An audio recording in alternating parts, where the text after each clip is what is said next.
I am Natalie Parker, 32 years old, and last month my world shattered at a family dinner in my own apartment in Seattle. The house my cherished grandparents left me had turned into a battleground with my entitled sister and my complicit parents.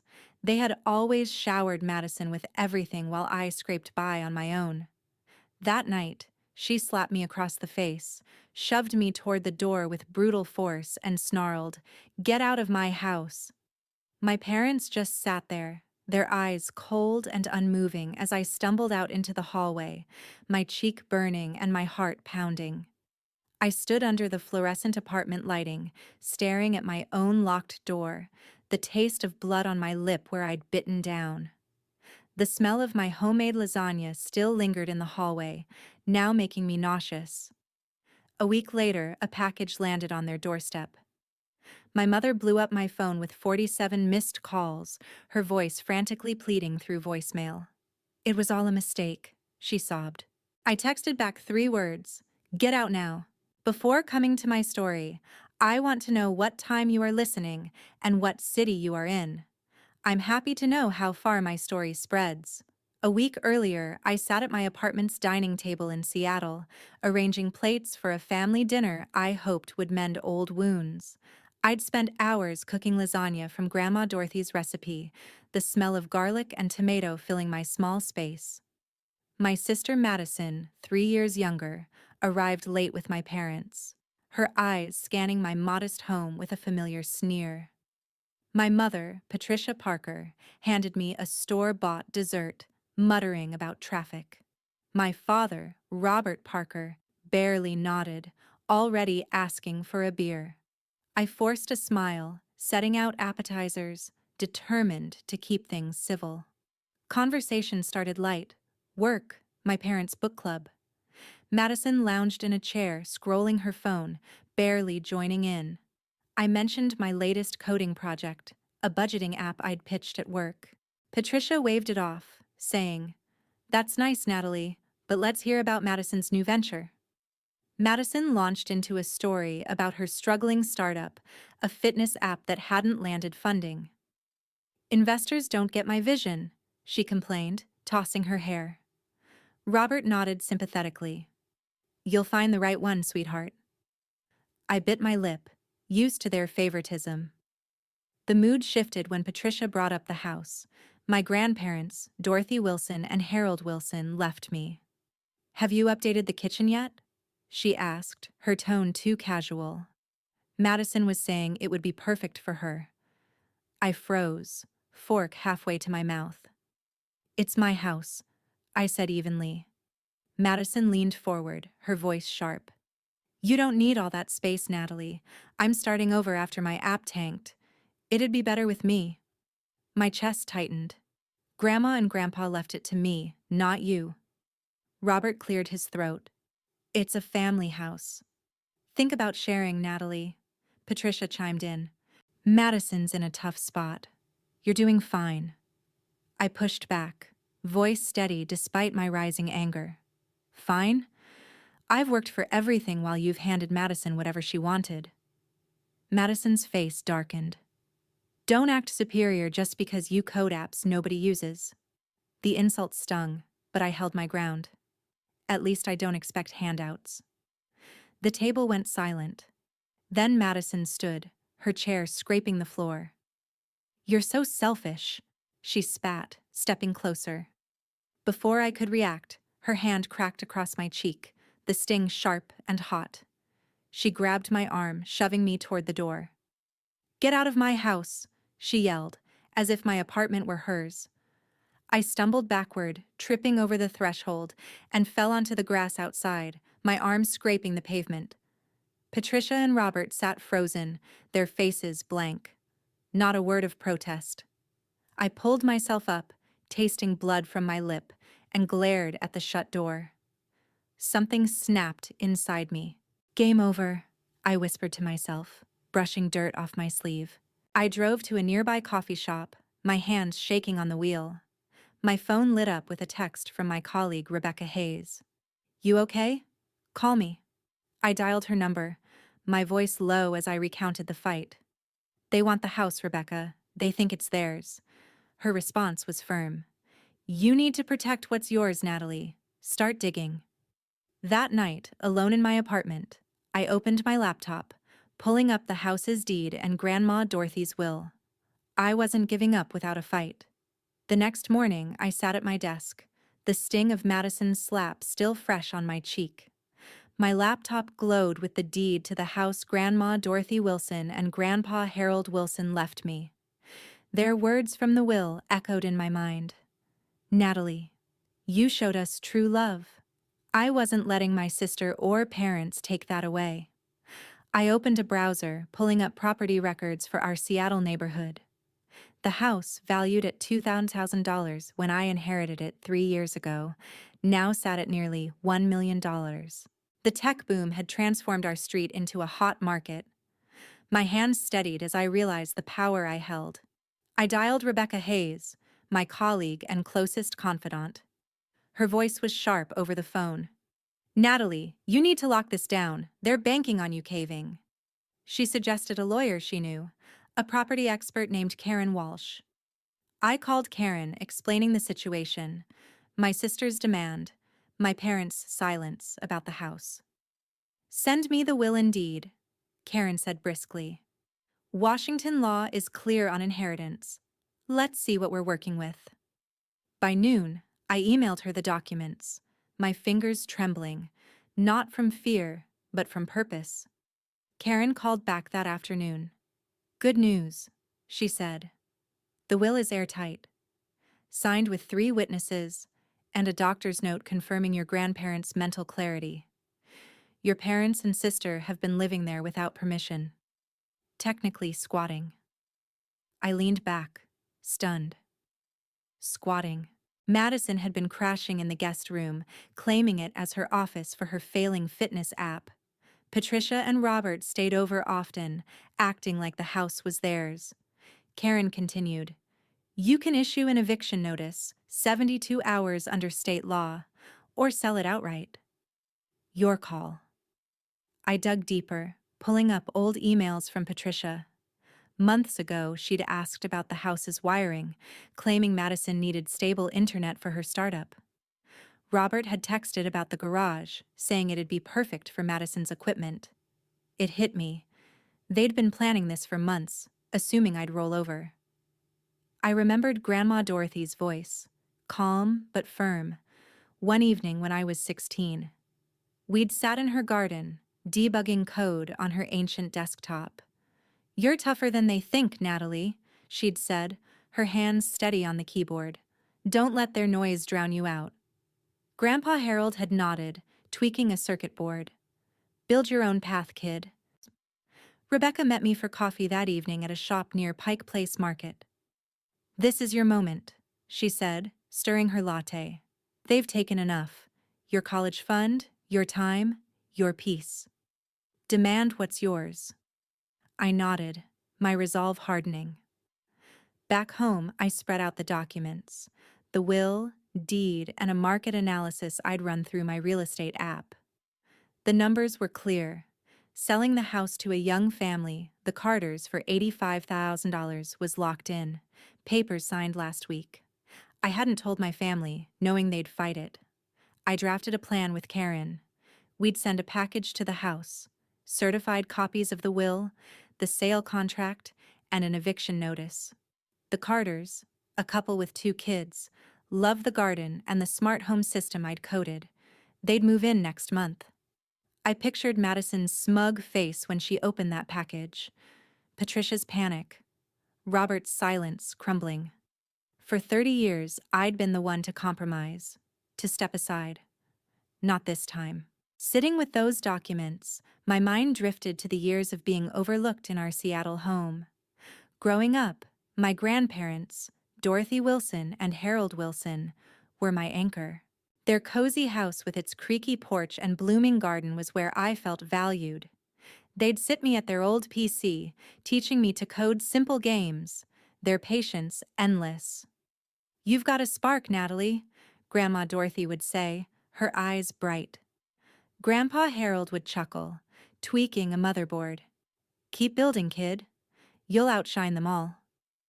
Meanwhile, my parents, Patricia Parker and Robert Parker, poured everything into my sister Madison Parker, 3 years younger. When I was 15, I needed a laptop for a coding camp. Patricia said, "We're tight on funds." A week later, Madison got a brand new MacBook for her startup ideas. I worked weekends at a coffee shop to buy a used Dell, its keys sticking from overuse.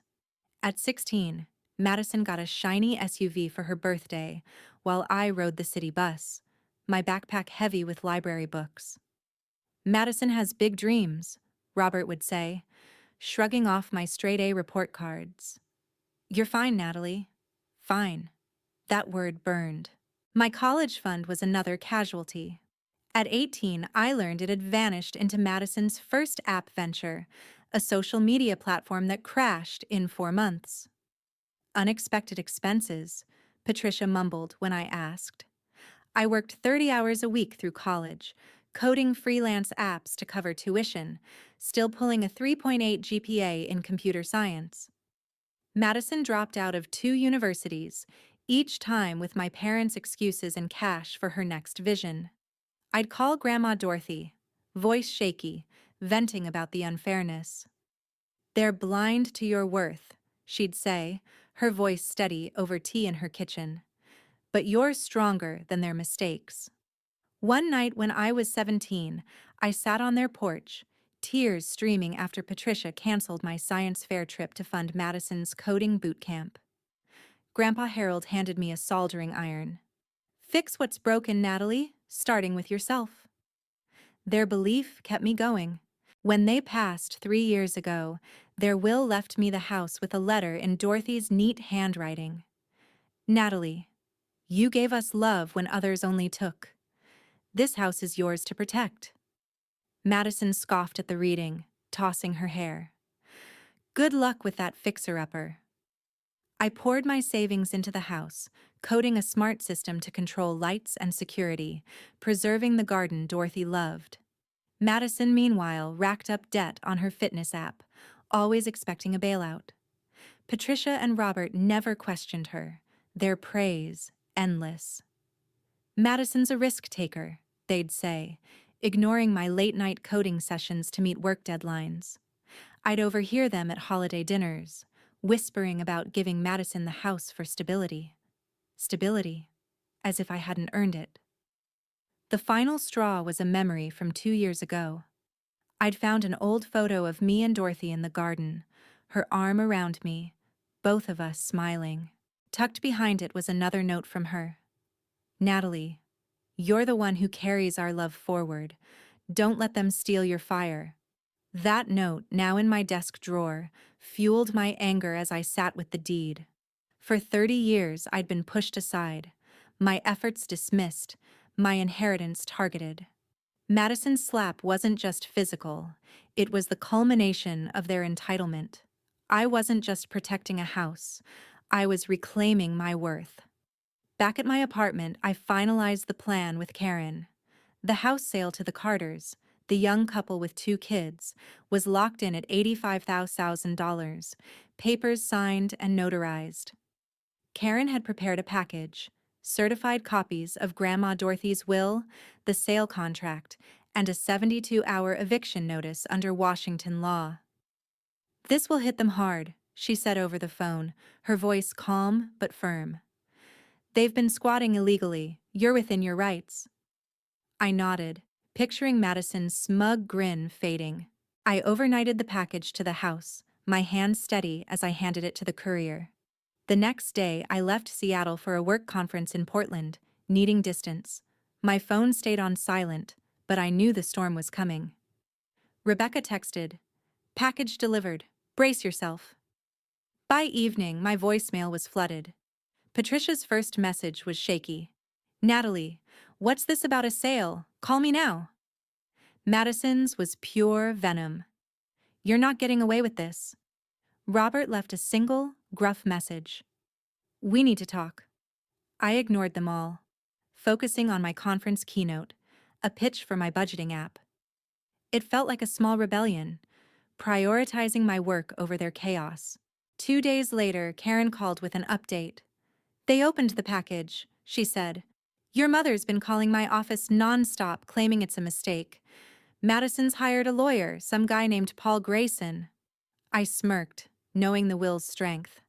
3 witnesses, a doctor's note, untouchable after 3 years under Washington's statute of limitations. Let them try, I told Karen. What's next? She explained the eviction process. The Carters would take possession in 3 weeks, and the sheriff could enforce the notice if my family resisted. They're panicking, she added, Madison screaming about her rights to the house. I pictured the scene at the house. Madison pacing the living room she'd claimed as her office, ripping open the package to find the sale contract. Patricia clutching the will, her face pale as she read Dorothy's words naming me sole heir. Robert silent as always, staring at the eviction notice. They'd assumed I'd cave, hand over the house like I'd handed over my college fund, my time, my dignity. But I'd learned from Dorothy's quiet strength, her lessons in standing firm. You don't owe them anything, she'd told me once, her hand squeezing mine as we debugged code together. Madison's lawyer called me that afternoon, his tone slick. My client believes there's been a misunderstanding, Paul said. The house is a family asset. I cut him off.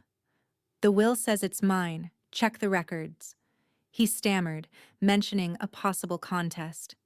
You're 3 years too late, I said, my voice cold. The sale's binding. Tell Madison to pack. Karen confirmed later that Paul backed off, admitting the case was dead on arrival. Washington law didn't bend for entitled siblings. I stayed in Portland another day, letting my family stew. Rebecca sent updates. Madison had posted a rant on social media, calling me a traitor. Patricia tried rallying cousins, claiming I'd stolen their legacy. I didn't respond. The Carters, unaware of the drama, emailed me a thank you note, gushing about the garden and the smart system I'd coded. Our kids can't wait to move in, they wrote. I smiled, knowing Dorothy and Harold would have loved their excitement. Back in Seattle, I met Rebecca at a diner near my office. They're falling apart, she said, sipping coffee. Madison's lawyer dropped her. Your parents are begging for a meeting. I shook my head. No meetings. They made their choice. I'd spent decades swallowing their demands, but the eviction notice was my line in the sand. Madison's slap, their silence, it all led here. I wasn't just selling a house, I was breaking free. 3 days after the package arrived, the fallout began. Amanda's lawyer, Paul Grayson, sent a final email admitting defeat. Washington's 3-year statute of limitations on will contests had expired, and the notarized documents were ironclad.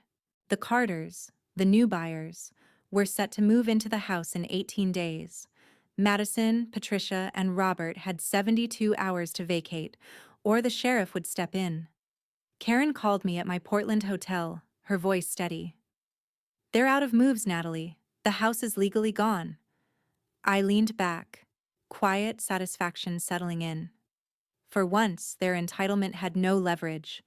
Back in Seattle, Madison's world unraveled. Her fitness app startup, already struggling with missed loan payments, collapsed when creditors caught wind of her unstable housing. The bank seized her assets under Washington's lien laws, leaving her with nothing but a leased car and a pile of debt. She posted a desperate plea on social media, framing herself as a victim of my greed. Cousins and aunts flooded my inbox with accusations, parroting her story. I forwarded them the will and sale contract, letting Grandma Dorothy's words speak for themselves. Most went silent, their support for Madison fading as the truth spread. Patricia and Robert faced their own reckoning. To cover Madison's startup loans, they'd refinanced their own home 2 years ago, a risky move in Seattle's volatile market. With the house gone and no bailout from me, they couldn't keep up with payments. They filed for Chapter 7 bankruptcy, a public record that hit the local news. Their suburban home, once a status symbol, was foreclosed. They moved into a cramped rental apartment downtown, their social circle shrinking as friends distanced themselves from the scandal. Patricia's book club stopped inviting her. Robert's golf buddies canceled their outings. I watched from afar, back at my Seattle apartment. Rebecca met me for lunch at a cafe near Lake Union, her eyes wide as she scrolled through the latest headlines. "Madison's posting about moving into a motel," she said, shaking her head. "Your parents' foreclosure is all over the neighborhood forum." I sipped my coffee, feeling no guilt. For 32 years, they'd taken from me my college fund, my opportunities, my peace. Now their choices had built their own cage.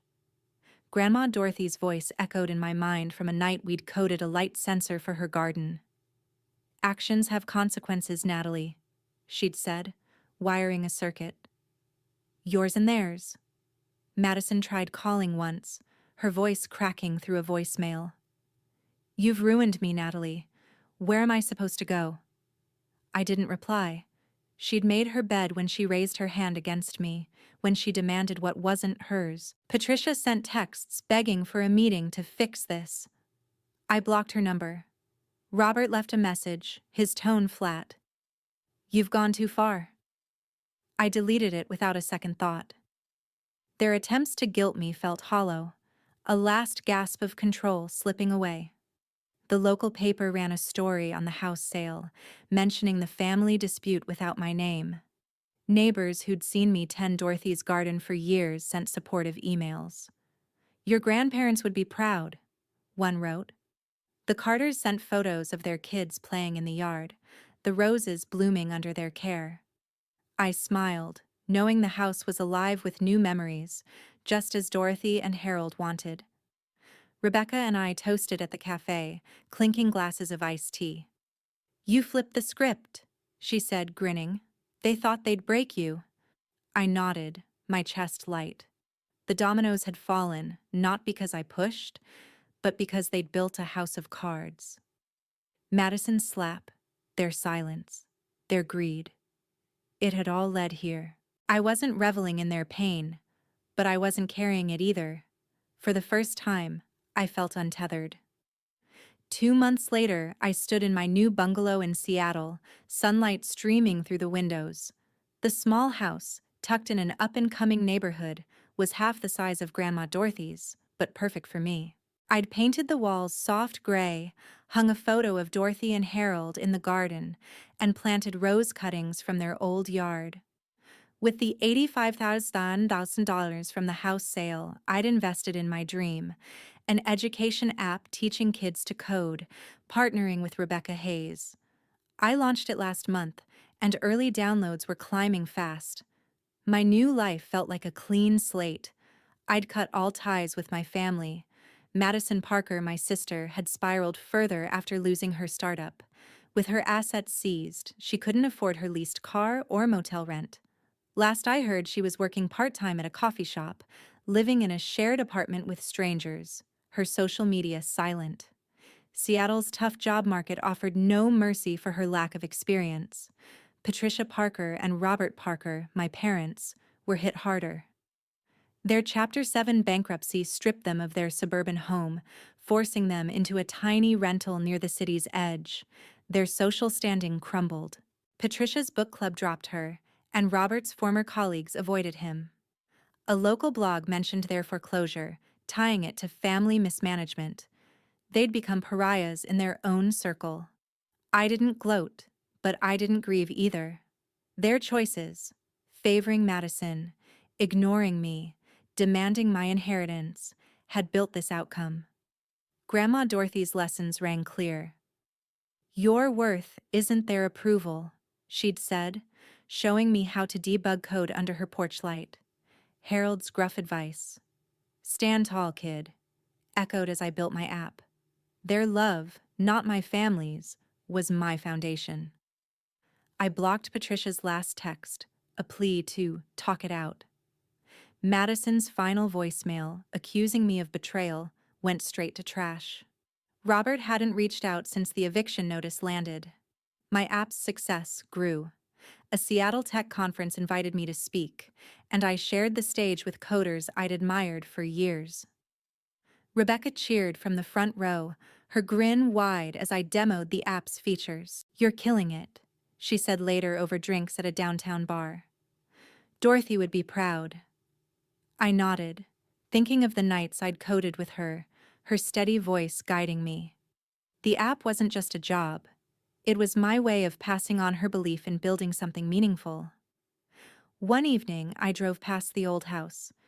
The Carters had settled in, their kids' bikes leaning against the fence, roses blooming brighter than ever. A new sign hung by the gate, naming the garden after Dorothy. I didn't stop, just slowed enough to take it in. Sometimes the most loving thing you can do is let people face the consequences of their choices. That's a lesson worth inheriting.